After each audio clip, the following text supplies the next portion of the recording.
I shall revisit an old topic and deliver upon thee some new observation, maybe even conclusions, definitely no facts here. What I am speaking about is when to use by and when to use with. The general rule appears to be if I am performing the action, then usually with is used. When that action is being done to me, then it is by. Passive active. To use some actual terms, here comes the first example.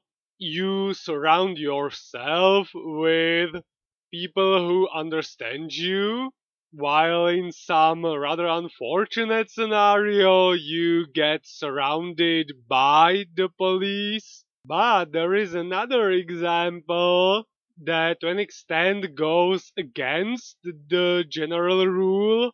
The Czech Republic is a country in the center of Europe surrounded by mountains, is what I would say. But technically, the country did the surrounding, it chose the borders, and the mountains just sat there and were involved pretty much without their direct participation in that action. But obviously, it is an abstract concept, meaning simply going by the ear surrounded with mountains does not sound as wrong, but is definitely something that will not appear anywhere on the internet. It is always surrounded by mountains, by nature, by valleys. Anyway, another example, equipped, obviously an adventurer equipped with a sword, but you could technically have some guerrilla group equipped by the opposing government to fight against the oppressor. Technically, another rule could be that something gets performed by someone while that person uses something to perform that action with.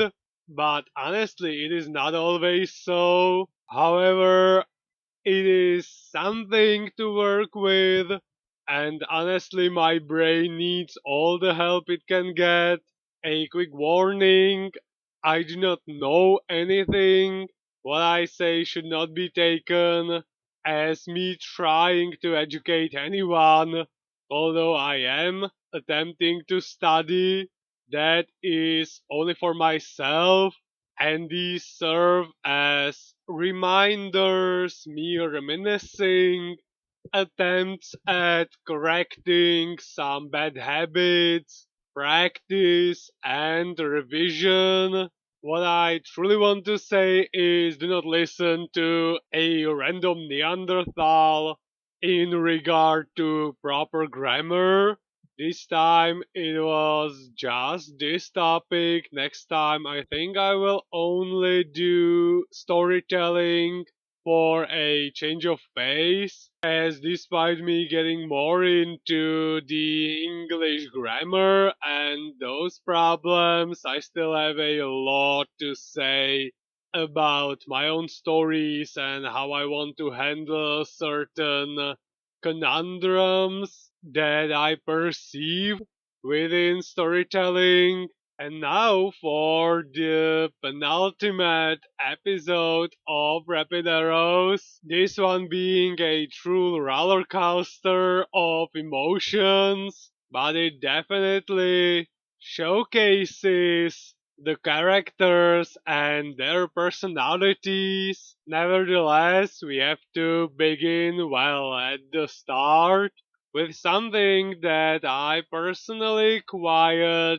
disagree with, let us say that, as we see Redcap buying a lottery ticket He in jest specifically asks for one that is going to win. The merchant sells him one. Its number is then announced by Redcap in front of the school on the next day, as he claims that it is going to be that number which will win a million Czech crown the very next day.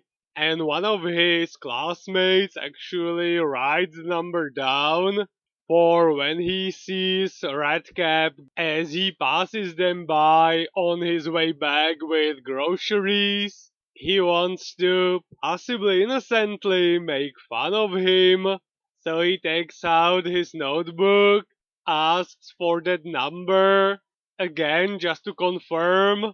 Then he shrewdly deludes Redcap into believing that his ticket was amongst those announced in the radio as a winning one, and his reaction, genuine delight, and his plans what to do with his newly found riches while celebrating with his closest friends, and he even invites for this feast this joker, and then scurries away before anyone can even say anything to go on an insane shopping spree. His first stop being the savings bank to take out everything so that he has the necessary funds to organize this banquet of sorts.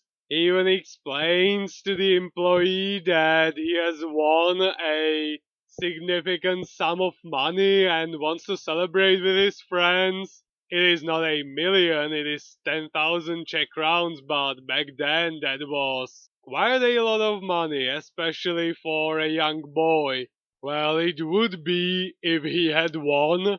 Next is the confectionery, where the lady behind the counter is baffled by the amount of cakes he is buying, as it would be difficult to imagine him eating them all alone.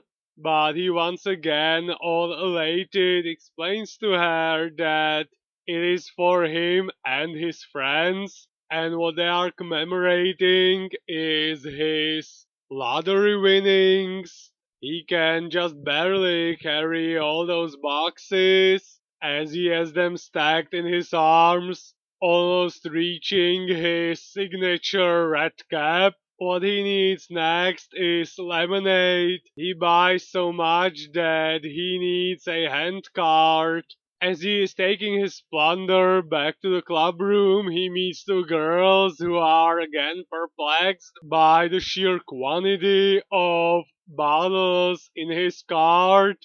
When he, for the last time, explains the situation and extrapolates, listing his next goals for the feast, as he will need some potato salad, sausages, and other celebratory meals. Forwarding a little bit, we see Indra and Speedy gathering the rest of the club as they are shouting into Mirek's window about Redcap's plans, that he is preparing a proper gorge fest for the whole club since he has won the lottery.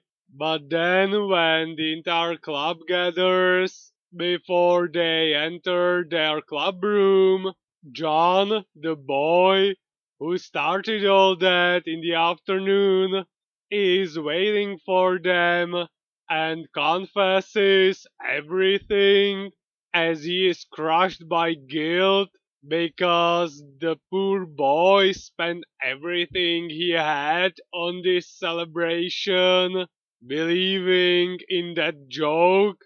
There is not much they can do at this point, but he does appear to be genuinely remorseful, so when they enter, Redcap gives them a grand welcome, invites them to stuff themselves until it overflows, but quickly notices that something is not right as they are simply sitting there not eating, pondering on how to broach this difficult topic. But the truth has to come out as John runs away. Mirek delivers the brutal yet necessary message. There was no winning, that the cat was not the lucky one. What that was? Well, a simple joke, a hoax of sorts, and it leaves him devastated, as the very first thing he thought of doing when he had found out was to share his luck, share his happiness with his friends. But it does not last long, as Mirek, always the voice of reason, approaches him with but a few words, rapidly brings him back to life, reminding him that yesterday he had no 10,000, he does not have them now. It changes very little as everyone else will pitch in for this feast, as this display of his character is definitely something worth celebrating. And that is exactly what they are going to do.